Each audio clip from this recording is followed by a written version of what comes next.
Hello guys, welcome to my channel Abdul Educare. तो आज हम स्टार्ट करने वाले हैं एडिटोरियल हिंदू का, जो कि यूपीएससी एस्पिरेंट जो आईएएस की तैयारी करते हैं, इंडियन एडमिनिस्ट्रेटिव सर्विस की तैयारी करते हैं, उनके लिए ये वीडियो बहुत बहुत फ़ायदेमंद होने वाला है, जिनको इंग्लिश में बहुत ज़्यादा प्रॉब्लम है। तो मैं आपके लिए लाया हूँ ये पूरा रोज रेगुलर आपके लिए वीडियो बनते रहेंगे। हिंदू वोकैबुलरी के एडिटोरियल्स आपको समझा के मिलेंगे और उनकी वोकैबुलरी भी मैं इस वीडियो में ही देता रहूँगा। तो पहले आज हम जो आर्टिकल करने वाले हैं, तो हमारा आर्टिकल है the road to zero hunger by 2030। तो ये आर्टिकल हम करने वाले हैं। ये एडिटोरियल का आर्टिकल है, द हिंदू का 16 अक्टूबर 2020 का है ये। तो इससे पहले हमेशा मैं ये आर्टिकल कोई भी समझाने से पहले मैं उसकी वोकैबुलरी आपको पूरी समझाऊंगा, उसके बाद आर्टिकल समझेंगे। तो चलिए पहले वोकैबुलरी करते हैं। तो देखिए दोस्तों, ये मेरी वोकैबुलरी है जो मैंने आपके लिए बनाई है, वो भी सब मीनिंग इसके लिखे हुए हैं, आपको इजीली सब पता चल जाएगा। आपको इंग्लिश में कोई भी प्रॉब्लम होती है, आपको अभी डरने की ज़रूरत नहीं है, क्योंकि आपके लिए इतना आसान तरीका होने वाला है, अभी आप खुश हो जाओगे। तो चलिए स्टार्ट करते हैं। तो पहले मैं वोकैबुलरी ऐसी आपको समझाऊंगा ऊपर ऊपर से, फिर हम लोग आर्टिकल में पूरा अच्छे से सीखेंगे उसको। तो पहला हम लोग का वर्ड है रिजिलियंट।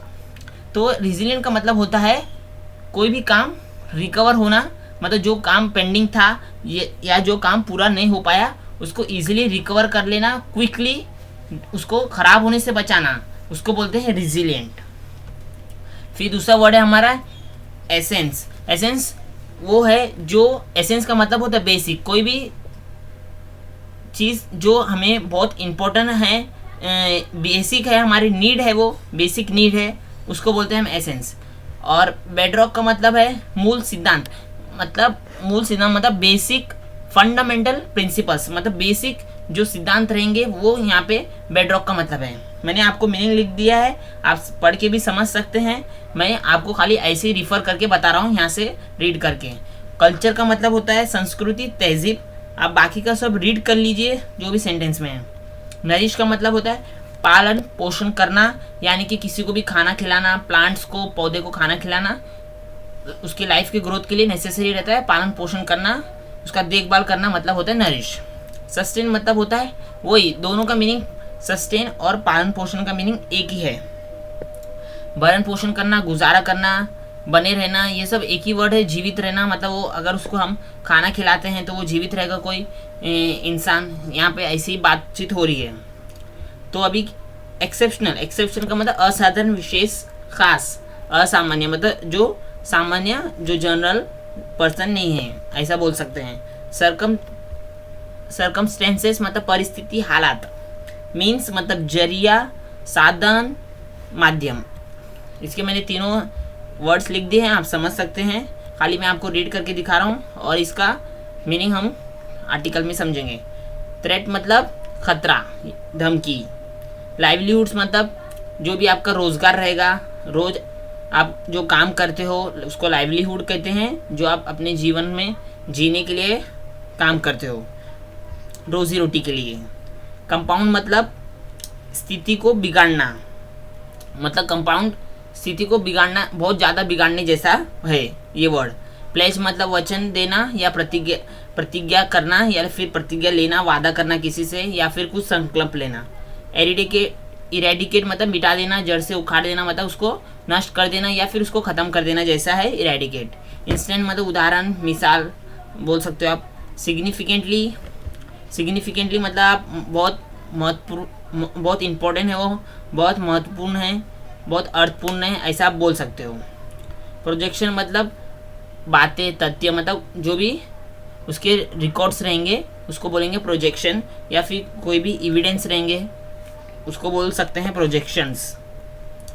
फिर यहाँ पे एविडेंट का भी मतलब बताया है। एविडेंट का मतलब होता है स्पष्ट, मतलब क्लियर या प्रकट या फिर जाहिर करना, ऐसा बोल सकते हो आप। फिर पेंडेमिक, पेंडेमिक का मतलब होता है महामारी, संक्रमण, ये संक्रामक रोग बोला है यहाँ पे। मतलब पेंडेमिक का मतलब होता है कोई ऐसी डिसीज जो फैल रही है बहुत तेजी से आपस में लोगों के, यानी कि ये इन्फेक्टियस डिसीज है, उसको बोले पेंडेमिक। एपिडेमिक का मतलब होता है इन्फेक्टेड डिसीज, और पेंडेमिक मतलब भी वही हो गया, खाली मीनिंग थोड़ा इसका। एपिडेमिक का मतलब क्या है, इन्फेक्टियस डिसीज रहेगा, और पेंडेमिक मतलब इसको पूरे को बोल रहे जो फैल रही है एक दूसरे से, लोगों के बहुत तेजी से जो फैल रही है उसको बोलेंगे पेंडेमिक। फिर रिजर्व मतलब भंडार, असिस्टेंस मतलब सहायता करना, असिस्टेंस मतलब सहायता करना, एड, हेल्प, वो सब मीनिंग है उसके। मोबिलाइज करना मतलब तैयार करना या फिर चालू करना। बॉटलनेक मतलब बाधा, जो भी प्रॉब्लम्स रहेंगी वो। रिस्ट्रिक्शंस मतलब बंदिशें, प्रतिबंध, रोक, लिमिटेशंस लगाना, कुछ रोक लगाना। डिस्टर्बटेड मतलब मतलब जो mark by gaps, mark by break और गैप्स मतलब थोड़ा थोड़ा आपको उसमें गैप्स मिलते रहेंगे, ब्रेक्स मिलते रहेगा, आपका काम रुकता रहेगा, ऐसा कुछ है उसमें डिस्टर्बटेड का मतलब। क्रोनिकली मतलब जो हमेशा के लिए रहेगा और थोड़ा थोड़ा बढ़ता जाएगा, जैसे डिसीज़ में ये वर्ड यूज़ होता है, क्रोनिक डिसीज़। फिर एनेमिक मतलब, एनेमिक का मतलब यहाँ पे दिया है मतलब लैकिंग है, ये लैकिंग है, लैकिंग और लैकिंग एनर्जी मतलब एनर्जी की कमी होती है, उसको एनेमिक बोलते हैं। और यहाँ स्टेलर मतलब प्रसिद्ध, मशहूर, शानदार। फिर लैक्टिंग का मतलब होता है प्रोड्यूसिंग, पी आएगा यहाँ पे, प्रोड्यूसिंग और सिक्रेटिंग मिल्क मतलब दूध पिलाने वाला, ऐसा यहाँ पे वर्ड यूज़ होएगा, अभी आर्टिकल में आपको पता चल जाएगा। फिर अभी दूसरा वर्ड है पोटेंट, पोटेंट मतलब शक्तिशाली, प्रभावी। फिर इम्पैक्ट मतलब असर, प्रभाव। दो का मतलब होता है भले ही, लेकिन, हालांकि, जो हम लोग वर्ड यूज़ करते हैं। डीलिंग मतलब लेन देन।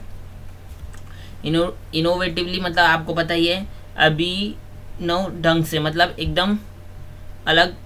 इनोवेटिव मतलब आप कुछ ऐसा अलग कर जाओ वो चीज़ को कि वो अच्छे से काम कर सके, उसको बोलते हैं इनोवेटिव। तो फिर कॉम्प्रिहेंसिव का मीनिंग दिया है यहाँ पे, include everything that is needed और रिलेवेंट मतलब कॉम्प्रिहेंसिव मतलब वो सब चीज़ इंक्लूड रहेगी जो आपको चाहिए। फिर यहाँ पे रिवील का मतलब दिया है, रिवील का मतलब होता है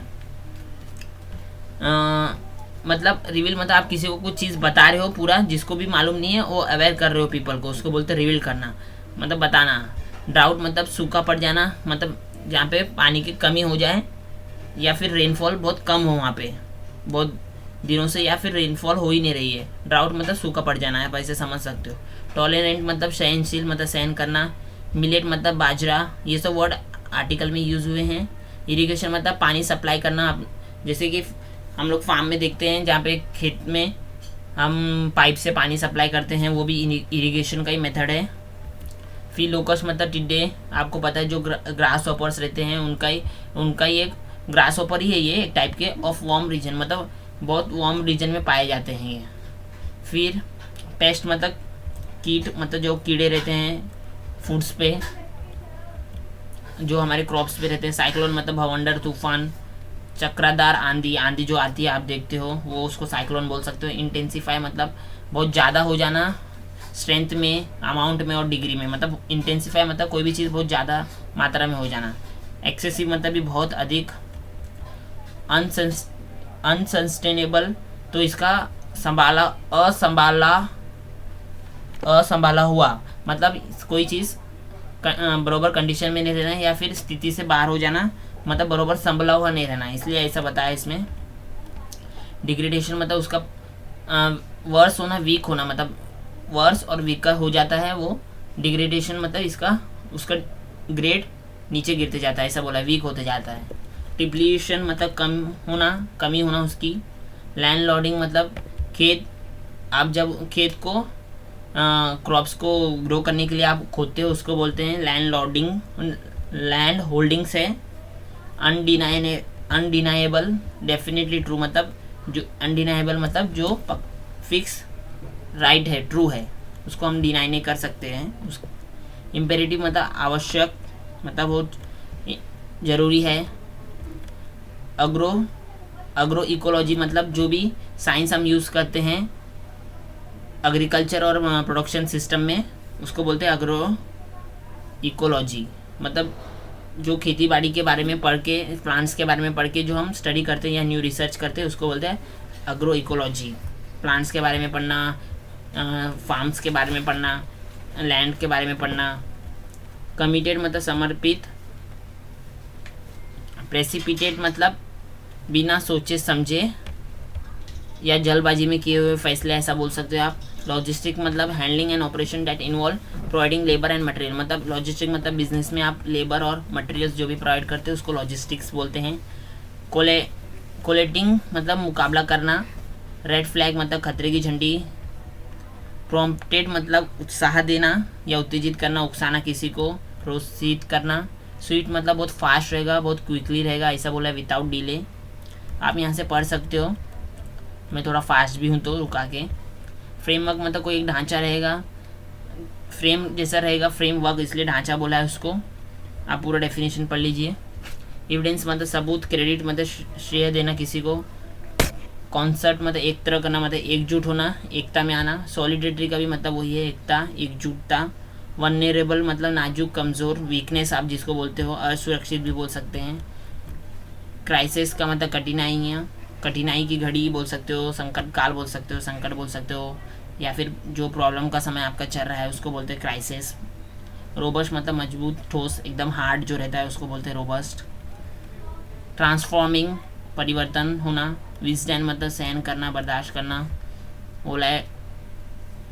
वोलैटिलिटी अस्थिरता। डिसेंट मतलब अच्छा। तो दोस्तों यहाँ पे हमारी वोकैबुलरी का पार्ट ख़त्म हो चुका है। आप इसको पूरा रीड कर सकते हो रुका के। वीडियो आपके लिए मैं एक बार दिखा देता हूँ ताकि आप वीडियो में यहाँ रुका सको इसे।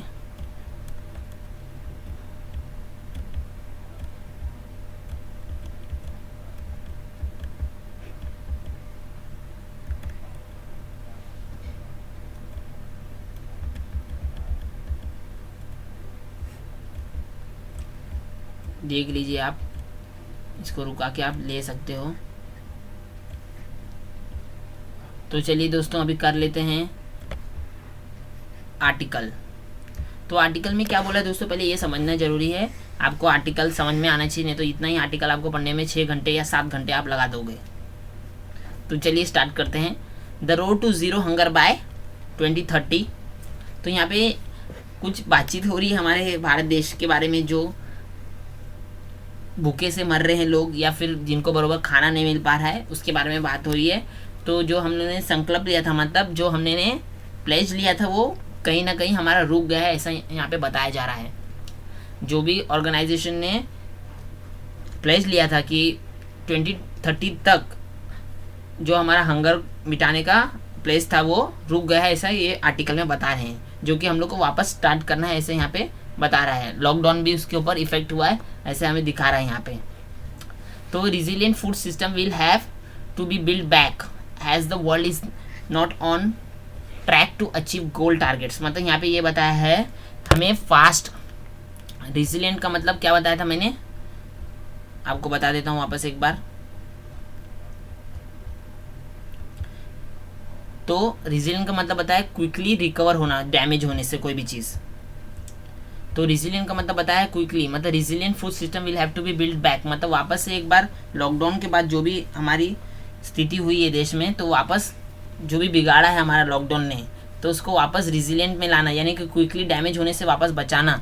तो फूड सिस्टम को वो यहाँ पे बात की गई है। Resilient food system will have to build back has the world is not on a track to achieve global target. तो जो हमारा ग्लोबल टारगेट था वो अभी हमारा फुलफिल नहीं हो रहा है, हंगर को पूरा क्लियर करने का।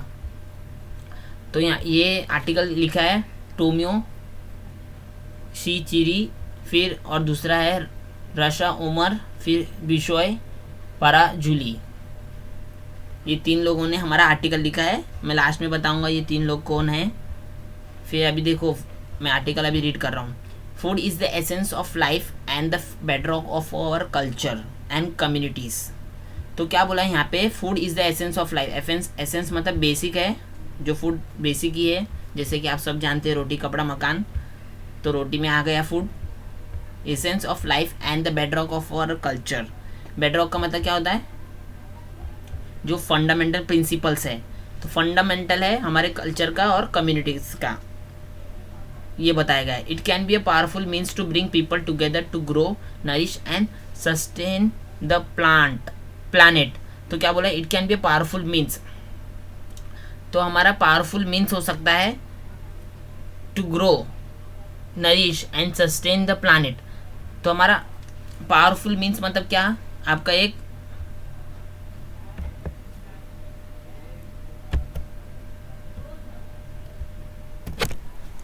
तो powerful means, it can be a powerful means to bring people together to grow, nourish. Powerful means मतलब यही, जो फूड हम हंगर लोग को प्रोवाइड करके, हमारा ज़रिया क्या है, टू ग्रो, फूड प्रोवाइड करने का ज़रिया हमारा यही मकसद है। फूड हम क्यों दे रहे हैं हंगर लोग को, गरीब लोग को क्यों फूड प्रोवाइड कर रहे हैं जिसके पास खाना नहीं है, तो इसका मकसद ये है। मीन्स का मतलब ज़रिया या मकसद आप बोल सकते हो। To bring people together to grow, तो पीपल को एक साथ लाने के लिए, उनके विकास होने के लिए, उनका हेल्थ इम्प्रूवमेंट होने के लिए, फिर नरिश उनको पालन पोषण करने के लिए, एंड सस्टेन द प्लानेट को एकदम स्टेबल रखने के लिए। सस्टेन मतलब स्टेबल रहना, and sustain the planet. The exceptional, यहाँ पे मैं पढ़ रहा हूँ, मेरे आप कर्सर को देखिए। The exceptional circumstances we have all been living in through 2020 underscore this. Not only does COVID-19 pose a threat to food security and agriculture livelihoods, it compounds. तो क्या बोला है, the exceptional circumstances we have all been living in through. तो मतलब अभी तक हम exception आ गया, कहाँ पे आ गया, जब कोविड-19 जो पेंडेमिक आ गया, कोविड-19 जो पेंडेमिक आया है 2020 में, तो यहाँ पे हमारा स्कोर थोड़ा नीचे गिर गया है, ऐसा बोला है इन्होंने। इट नॉट ओनली डस कोविड-19 pose a threat to food security. तो कोविड-19 से हमको खतरा खाली फूड सिक्योरिटी पे नहीं हुआ है, बल्कि हमारे जो एग्रीकल्चर लाइवलीहुड है, मतलब जो एग्रीकल्चर रोजगार है, उस पर भी हमारा बहुत असर पड़ा है कोविड-19 के वजह से। तो यहाँ ये बोल रहा है, it compounds the threat already face by 690 million people around the world. तो ये कंपाउंड मतलब ये दुगना, या फिर कंपाउंड मतलब बहुत ज़्यादा बढ़ जाना। कंपाउंड द थ्रेट मतलब एक खतरा जो बहुत ज़्यादा बढ़ गया कोविड-19 के वजह से, already face by 690 million people around the world. तो ये पहले से 690 मिलियन पीपल फेस कर रहे थे, और उनके लिए और ख़तरा बढ़ गया कोविड-19 आने की वजह से। दिस वर्ल्ड फूड डे मतलब जो कि आज है 16 अक्टूबर को, तो this world food day we the food agency of the United Nation pledge to work together, मतलब एक उन्होंने प्लेज लिया, मतलब एक वादा किया, to work together to end hunger, मतलब भूख मर्री से सबको ख़त्म करना है, कोई भूखा ना रहे। ऐसा कौन संकल्प लिया, कौन प्लेज लिया, यूनाइटेड नेशन ने लिया, ये आपको याद रखना है। इरेडिकेट फूड इनसिक्योरिटी को ख़त्म करें, and achieve sustainable development goal. तो ये यहाँ पे बोला गया है। तो यूनाइटेड नेशन का प्लेज क्या था, एक तो फूड हंगर को मिटाना, फूड इरेडिकेट करना फूड इनसिक्योरिटी को, और अचीव सस्टेनेबल डेवलपमेंट। सस्टेनेबल मतलब पूरा मेंटेन रहना, एकदम अच्छे से पूरा डेवलपमेंट, हर किसी का डेवलपमेंट अच्छा रहना। There much to be done while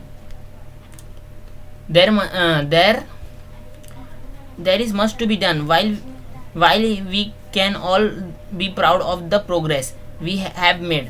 तो मतलब यहाँ तक तो और हमने बहुत अच्छा करना है, पर यहाँ तक जो प्रोग्रेस की है उस पर भी हम प्राउड हो सकते हैं। यहाँ पे बोला है फॉर इंस्टेंस एग्रीकल्चर प्रोडक्टिविटी, मतलब यहाँ पे जो पहले अच्छे काम हुए उसके बारे में बता रहा है। फॉर इंस्टेंस का मतलब example, agriculture productivity has improve significantly in recent decades. तो एग्रीकल्चर प्रोडक्टिविटी बहुत ज़्यादा अच्छी हो गई है पिछले कुछ दशकों में। डिकेड्स मतलब दशक, यानी कि 10 साल का जो पीरियड होता है उसको बोलते हैं decades. It sadly more than 2 billion people globally still lack access to sufficient nutrition and safe food. तो यहाँ पे बोला है अभी भी इतना हम कुछ करने पर भी अभी भी कितने 2 billion people globally still lack access to sufficient food. इतने लोगों को अभी भी खाना पूरा नहीं मिल रहा है, न्यूट्रिशन नहीं मिल रहा है, सेफ फूड नहीं मिल रहा है। Projection show that the world is not on track to achieve zero hunger. तो प्रोजेक्शन आंकड़े बता रहे हैं कि हमें अभी भी वर्ल्ड वो ट्रैक पे नहीं है जब हम जीरो हंगर तक पहुंचेंगे 2030 तक, to meet global nutrition targets. तो यहाँ पे ये बताया जा रहा है 2030 तक शायद ही हम ज़ीरो हंगर तक पहुँच पाए। तो ये आर्टिकल में यही मतलब कह रहा है कि हमारा जो एम है वो वापस ट्रैक पे आ जाए, ये कहने की बात हो रही है यहाँ पे। तो क्या बोला है, India has gone from being a net importer to a net exporter of food grains. तो मतलब इंडिया अपना ज़्यादा फूड का जो प्रोडक्ट्स है वो ज़्यादा बाहर इंपोर्ट कर रहा है, सॉरी एक्सपोर्ट कर रहा है, इंपोर्ट नहीं कर रहा है, ऐसा बोला है। इंपोर्ट करना मतलब जो अपनी कंट्री में लेना, और एक्सपोर्ट करना मतलब दूसरे देशों को माल अपना भेजना। तो इंडिया अपना ज़्यादा फूड प्रोडक्ट्स दूसरे कंट्रीज़ में एक्सपोर्ट कर रहा है। This strength has been evidence through the pandemic. तो ये पेंडेमिक के वजह से हो रहा है, ऐसा बता रहा है। This strength has been evident through the pandemic. Central and state government were able to distribute around Central and state government were able to distribute around 23 million tons from India's largest domestic food grains reserve in 3 months। तो यहाँ पे ये भी बोला है central और state government जो है पूरे भारत देश में 23 मिलियन टन राशन सबको दे रही है। From India's largest domestic food grains reserve, मतलब जो भंडार है इंडिया का डोमेस्टिक फूड ग्रेन्स रिजर्व मतलब जो भंडार, in 3 month April to June through the public distribution system, जो PDS जिसे हम बोलते हैं। तो 23 मिलियन टन भारत सरकार ने दिया है अप्रैल टू जून तक। प्रोवाइडिंग मच नीडेड, तो यहाँ पे बोला है providing much needed emergency assistance to family around the country। The government, तो ये सब 3 महीने में इतना राशन क्यों दिया है, क्योंकि लोगों को हेल्प करने में। जो लॉकडाउन लगा था, कहाँ से लगा था, यहाँ पे बताया गया है अप्रैल टू जून। कितना million, 23 million tons from India's largest in 3 month, वो बोला गया है।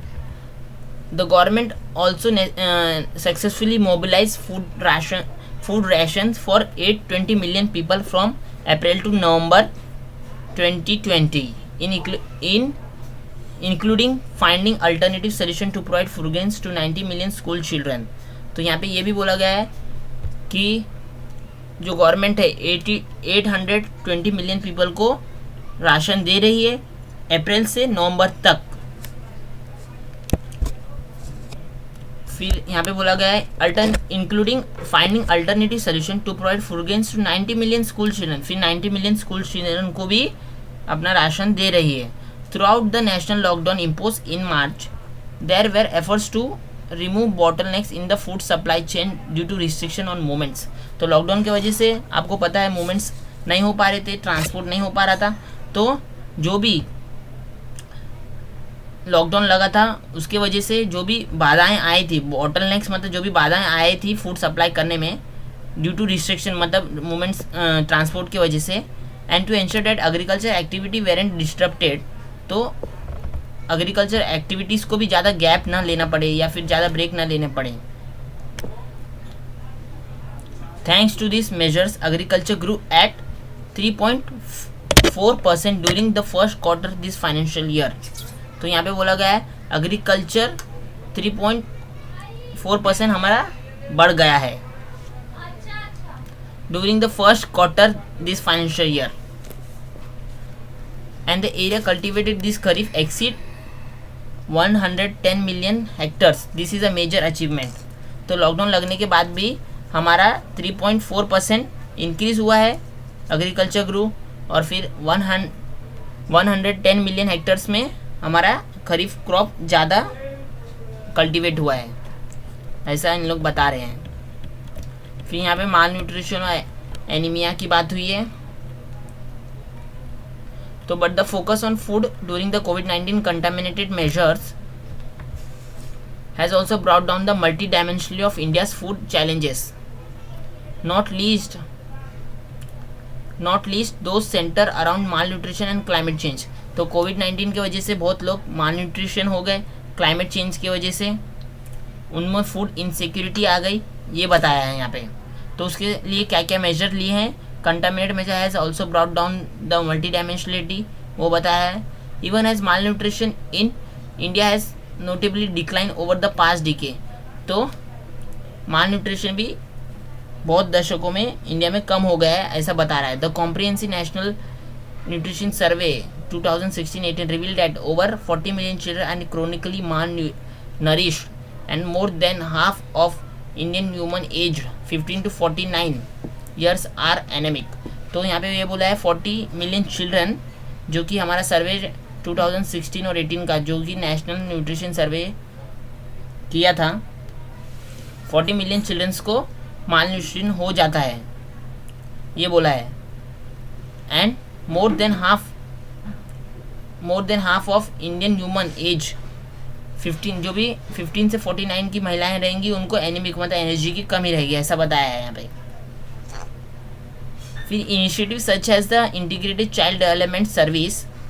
तो ये जो इनिशिएटिव है क्या है, integrated child development service which provides cook meal and take home ration to 100 million children under the age of 6 as well as to pregnant and lactating mother.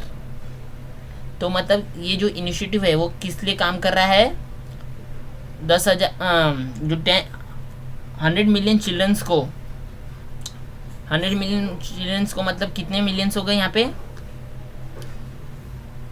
1 crore children's को, 100 मिलियन मतलब 1 करोड़ नहीं सॉरी 10 करोड़ हो जाएंगे, under the 100 million children under the age of 6 year. तो जो 6 year के नीचे की एज वाले हैं एज वेल एज प्रेग्नेंट और जो लैक्सेटिंग मदर मतलब जो जिसके पास स्मॉल बेबी है उनको दिए जाएंगे फूड्स, प्रोवाइड किया जाएगा राशन, ऐसा बोला गया है। Example of how the government is working to fix this challenges. Climate change continue to be a real and potent threat to agro. तो क्लाइमेट की वजह से बहुत बाधाएं आ रही हैं, ऐसा बोला गया है, पोटेंट हो रहा है हमारा को threat to livelihood across the food and farming system. तो क्लाइमेट की वजह से हमारा एग्रीकल्चर लाइवलीहुड, रोजगार जो एग्रीकल्चरल लाइवलीहुड है यानी कि वो बहुत खतरे में आ गया है, ऐसा बोल रहा है। दो इंडिया इज डीलिंग इनोवेटिवली, इसके बावजूद भी इंडिया एक अच्छे तरीके से क्लाइमेट चेंज को डील कर रहा है। फॉर एग्जांपल यहाँ पे एग्जांपल लेके बताया, अभी कैसे डील कर रहा है वो देखते हैं। दो the development of drought and flood tolerant seed varieties. तो यहाँ पे ऐसे सीड को तैयार किया गया है जो कि बाढ़ और सूखे को झेल सके, ऐसे यहाँ पे बताया गया है। अब देखते हैं कितना हो रहा है वो। ऐसे सीड तैयार किए गए हैं एग्रीकल्चरल साइंटिफिक में कि जो बाढ़ और सूखे को झेल सके। Seed varieties, weather based agricultural advisory, तो कैसे मौसम में कैसी आपको एग्रीकल्चर करना है वो बताया गया है। प्रमोशन ऑफ मिलेट्स, प्रमोशन करना मिलेट्स का कैसे मतलब बाजरा वो सब। एंड स्मॉल स्केल इरीगेशन कैसे होए वो बताया गया है। This year we saw how climate related shocks made it difficult for farmer to deal with pest and locust attack. तो ये भी यहाँ पे वो भी बता रहा है कि क्लाइमेट की वजह से कितनी कठिनाई झेलनी पड़ी है फार्मर्स को, और ऊपर से पेस्ट जो कि जो कीड़े आते हैं, लोकस अटैक आपने सुना था न्यूज़ में, उसके वजह से। Intensified food product system with access use of chemical and unsustainable farming practice cause soil degradation, fast depletion. तो यहाँ पे ये भी बताया अगर ज़्यादा आप intensified food production system with excessive use of, अगर आप ज़्यादा केमिकल्स यूज़ कर सकते हो तो उसके लिए क्या क्या हानि हो सकती है। अनसस्टेनेबल फार्मिंग प्रैक्टिस हो सकती है, आप ये याद रखो। अनसस्टेबल मतलब स्टेबल नहीं रहेगा आपका farming practice. Cause soil degradation, soil का वीकनेस कर सकती है ज़्यादा केमिकल यूज़ करने के। Fast depression of ground water table, पहला तो पॉइंट है फार्मिंग अनस्टेबल हो जाएगी आपकी फार्मिंग प्रैक्टिस, सॉइल डिग्रेडेबल हो जाएगा, वीकनेस में सॉइल वीक हो जाएगा, फास्ट डिप्लेशन हो जाएगा ग्राउंड वाटर टेबल का, rapid loss of agro biodiversity, आपकी इनफर्टिलिटी आ सकती है सॉइल में। This challenges multiply with an increase in fragmentation of land. तो ये सब चैलेंजेस आपको फेस करने पड़ेंगे जब आप खेत को हार्वेस्ट, खेत को आप जब बी डालने के टाइम आपको बहुत प्रॉब्लम आ सकती है। यहाँ पे ऐसा बताया गया है। सोइंग के टाइम, जो हम लोग सोइंग बोलते हैं, in India more than 86% farmer have less than 2 act. तो ये भी बोला गया है 86% farmer, more than 86% farmer have less than 2 acres of land, contributing around 60% of the total food grains production and over half the country's fruit and vegetable। तो 86% farmers के पास, 86% से भी ज़्यादा फार्मर के पास 2 एकड़ से भी कम लैंड है, ऐसा बोला गया है। फिर उन लोग, हम लोग को 86% फार्मर, फिर 60% फूड ग्रेन्स देते हैं। 60% food grains, total food grains India का 60% 86% फार्मर ही देते हैं, और half the country's fruit and vegetable provide करते हैं, ऐसा बोला है। All this point to undeniable imperatives, मतलब ये सब पॉइंट्स हमारा 2 बातों पे ध्यान लेके जाती है। The way we produce food must change through agro ecology and sustainable production practice in agriculture and allied sectors. तो यहाँ पे ये बोला गया है, हम अपनी ये सब जो कमियां हमें यहाँ पे दिख के आ रही है वो कैसे सॉल्व हो सकती है, यहाँ पे बताया गया है। या तो हम अपना एग्रीकल्चर करने का तरीका थोड़ा सा चेंज कर दें, वो बोला गया है। और दूसरा, and second, we must stop the waste, और दूसरा हम अपना फूड वेस्ट करने का सिस्टम ख़त्म कर दे। 1/3 of the food we produce is wasted. जो 1/3 जो फूड हम लोग प्रोड्यूस करते हैं वो वेस्ट हो जाता है, ऐसा बोला है। That is why the UN and our 3 agency, the FAO, the food and Agriculture Organization. आपको याद रखना है FAO का full form, Food and Agricultural Organization. 3 agency जो बनी है UN की, यूनाइटेड नेशन की, IFAD, International Fund for Agricultural Development, and WFP, the World Food Program, are committed to working with government, civil society, farmers organization and the private sector to build sustainable food system। तो ये सब हमारी मदद करेंगे 3 agency. कौन कौन से? FAO, Food and Agricultural Organization, IFAD, International Fund for Agricultural Development, फिर WFP, the World Food Programme. ये सब 3 एजेंसी है जो आपको नाम याद रखना है, आपको आ सकता है। Name the 3 agency which help for food reforming system in India, ऐसा आ सकता है। UN की है ये 3 एजेंसी, तो आपको याद रखना है वो क्या क्या काम करेंगी। अभी देखो, committee to working with government के साथ काम करेगी, सिविल सोसाइटी के साथ काम करेगी, फार्मर ऑर्गेनाइजेशन के साथ काम करेगी, एंड द प्राइवेट सेक्टर के साथ भी काम, टू बिल्ड फूड सिस्टम। तो ये सब फूड सिस्टम के लिए काम करेगी। तो आपको ऐसा क्वेश्चन आ सकता है, name the 3 agency of UN which is working for food system. तो आपको तीनों एजेंसी का नाम याद रहना चाहिए। सपोर्टिंग इंडिया, फिर ड्यूरिंग द कोविड-19 प्रेसिपिटेट, मतलब कोविड-19 प्रेसिपिटेट लॉकडाउन, मतलब जो ऐसा लॉकडाउन जो बिना सोचे समझे लिया गया, तुरंत लिया गया, ऐसा बोला गया, अनप्लान लॉकडाउन को इसको बोल सकते हैं। During the covid precipitate lockdown, the FAO, IFD and work in close coordination to support the government of India's Empower Group 5 on facilitating supply chain and logistic management, so necessary items such as food and medicines were available। तो यहाँ पे ये बोला गया है, ये 3 agency की वजह से ही हमारे को लॉकडाउन में बहुत सारी मदद मिली है, ऐसा बोला गया है। उन्होंने क्या क्या मदद की है? एक तो हमारे सप्लाई चेन की है, लॉजिस्टिक मैनेजमेंट किया है फूड का। लॉकडाउन में बहुत सारे लोगों को फूड मिला है, गरीब लोगों को, तो ये 3 एजेंसी की वजह से ही मिला है। Facilitating supply chain and logistic manage so necessary items such as food और मेडिसिन जो भी लॉकडाउन में मिले हैं वो 3 एजेंसी ने प्रोवाइड किए हैं, जो कि यूएन की है, जो कि यूनाइटेड नेशन की है। The agency provided daily updates on the real time situation on the ground. तो ये एजेंसी हमें डेली अपडेट देती है। कोविड-19 के जो लॉकडाउन लगा था उसमें हम डेली अपडेट देती थी कि कैसी सिचुएशन है इंडिया में या फिर कोई भी कंट्री में। कोलेटिंग मतलब लड़ना चैलेंजेस को, रेड फ्लैग जो भी खतरा रहता है उसको लड़ना। फिर dynamic anecdotal data and good practices, जो भी डायनेमिक डेटा है उसको एनालाइज करती थी। कोविड-19 के कितने केसेस ऊपर नीचे हो रहे हैं वो from the source in the field. This prompted Swift action in, तो ये उत्साह करता था Swift action in terms of resolving bottlenecks and ensure progress on addressing red flag issues. तो ये सब की वजह से हमें उत्साह करता था कि मतलब ये सब एजेंसी करती थी, इशू सॉल्व करती थी, जो भी खतरे जो बाधाएं आती थी वो सब लॉकडाउन में सॉल्व किया है फूड को रिलेटेड। तो यहाँ पे अभी एक क्वेश्चन पूछा गया है, व्हाट इज़ फूड सिस्टम। तो it is a framework that includes every aspect of feeding and nourishing people.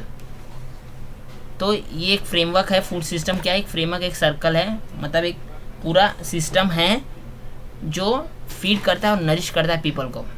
Include every aspect of feeding and nourishing people from growing, harvesting and processing to packaging, transporting, marketing and consuming food.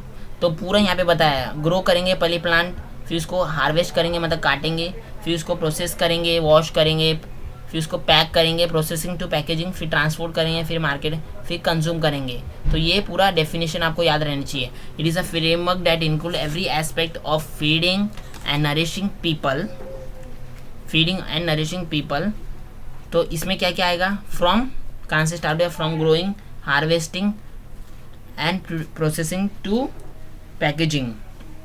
Harvest होएगा, आपको hierarchy याद रहनी चाहिए, मतलब कैसे पहले grow होएगा, फिर हार्वेस्टिंग होएगा, फिर प्रोसेसिंग, फिर पैकेजिंग, फिर ट्रांसपोर्ट होएगा, फिर मार्केटिंग होगा, फिर कंज्यूम हो जाएगा। To be sustainable a food system, a food क्या बोला है? A food system must provide enough nutritious food for all without compromising feeding future generation. तो हम लोग को ऐसा फूड चाहिए जो पूरे न्यूट्रिशियस रहे। As country begin to develop and implement covid recovery plans, it is also, तो अभी कोविड-19 के बारे में, कोविड-19 जब ख़त्म हो जाएगा या फिर रिकवर हो जाएंगे सब, कैसा होना चाहिए? एक अपॉर्चुनिटी है। It is also an opportunity to adopt, तो क्या क्या करना चाहिए वो बताए। It is also an opportunity to adopt innovative solution based on scientific evidence so they can build back better and make food system more resilient and sustainable। तो ऐसा food system हमें बनाना चाहिए ये लॉकडाउन के बाद, ये कोविड पेंडेमिक ख़त्म होने के बाद। इनोवेटिव रहे, जो साइंटिफिक एविडेंस पे बेस्ड रहे, यानी कि जो सच्चाई हो वैसा सिस्टम बिल्ड होना चाहिए। फेक सिस्टम नहीं रहना चाहिए, सबूतों के आधार पर ये सिस्टम बिल्ड होना चाहिए। And make food system more resilient, मतलब क्विकली फास्ट बिल्ड होना चाहिए, रिकवर होना चाहिए पूरा फूड सिस्टम जो भी अभी तक ये हुआ था, ख़राब हुआ था। एंड सस्टेनेबल, तो ये बोला है। Today with the FAO celebrating 75 years of fighting hunger in over 130 countries. तो FAO जो फूड एंड एग्रीकल्चरल ऑर्गेनाइजेशन थी, आज उसके 75 years ऑफ फाइटिंग हंगर हो गए हैं। आज 75 years हो गए हैं उसके, ये एजेंसी के। और ये कितने कंट्रीज़ में काम करती है? 130 कंट्रीज़ में काम कर रही है। और FAD becoming the first UN agency to receive a credit rating and the, तो पहली ऐसी एजेंसी है UN की जिसको क्रेडिट रेटिंग मिला है। And the WFA World Food Programme being awarded the Nobel Prize for peace this year. तो Nobel Prize मिला है पीस के लिए ये साल में उसको। We are more committed and better prepared than ever to together develop solution with the government, civil society and private sector। तो ये सब उन्होंने बोल रहे हैं कि हम प्रिपेयर है, सोल्यूशन आपको देंगे गवर्नमेंट के साथ, सिविल सोसाइटी के साथ, प्राइवेट सेक्टर के साथ। वर्किंग इन कंसर्न मतलब सबके साथ काम करना, कंसर्न मतलब एकता में। That is why this world food day October 16 we call for global solidarity. Solidarity मतलब एकता, ग्लोबल एकता, विश्व एकता, to help all population and specially the most vulnerable, बहुत वीकनेस, जो वीक है पॉपुलेशन, जो बहुत सुरक्षित नहीं है, to recover from the crisis, problem से आने के लिए, and to make food system more resilient and robust. तो फूड सिस्टम को वापस क्विकली रिकवर करने के लिए, डैमेज होने से, और रोबस्ट बनाने के लिए ये सब संस्था काम कर रही है। Everybody governments, the private sector, social civil society and local community has a role to play in transforming our food system. तो फूड सिस्टम को प्रॉपर रन करने के लिए कौन कौन काम कर रहा है? गवर्नमेंट पहले तो, फिर प्राइवेट सेक्टर, फिर सिविल सोसाइटी, फिर लोकल कम्युनिटीज़, फिर फार्मर ऑर्गेनाइजेशन भी आप बोल सकते हो, ये सब काम कर रहे हैं। Has a play role in transforming our food system so they can be wised on increasing volatility and climate shocks. तो ये सब झेल सके वोलेटिलिटी, जो भी उसके ऊपर खतरा मंडरा रहा है, एंड क्लाइमेट शॉक्स, क्लाइमेट जो भी हमें देता है फूड ग्रेन्स पर, फार्मर्स के ऊपर जो भी क्लाइमेट का इशू होता है वो सब बताए। Deliver affordable and sustainable health diets to all. तो ये सब हमारी मदद करेंगे फूड डिलीवर करने में, न्यूट्रिशियस फूड डिलीवर करने में, अफोर्डेबल फूड डिलीवर करने में हंगर्स को, and provide decent livelihood for food chain workers. तो एक रोज़गार मिलेगा फूड चेन वर्कर्स को। We must all work in concern to make sure that our food system nourish a growing population and sustain in planet together. तो हमें सब एक साथ काम करना चाहिए हमारे फूड सिस्टम को अच्छे से रन करने के लिए, क्योंकि हमें अपने पॉपुलेशन को नरिश करना है, and sustain the planet together. तो प्लानिट को सस्टेन करने के लिए मतलब प्लानिट को अच्छे से पालन पोषण करने के लिए, स्टेबल रखने के लिए ये बोला गया है। तो ये आर्टिकल लिखा था 3 जनों ने। Tomoe Shichiri is the FAO representative in India, Rasha Omar is country director IFAD India, and Bishow Parajuli is representative and country director WFP India. ये सब तीनों है जो आर्टिकल लिखा है तीनों ने। तो होप गाइस आपको ये आर्टिकल समझ में आ गया होगा। आप कुछ भी डाउट है मुझे पूछ सकते हो मीनिंग का, या कुछ आपको नहीं समझा। तो मेरा ये वीडियो अच्छा लगा तो लाइक कीजिए, शेयर कीजिए और सब्सक्राइब कीजिए हमारे इस चैनल अब्दुल रेडिकर को। बाय।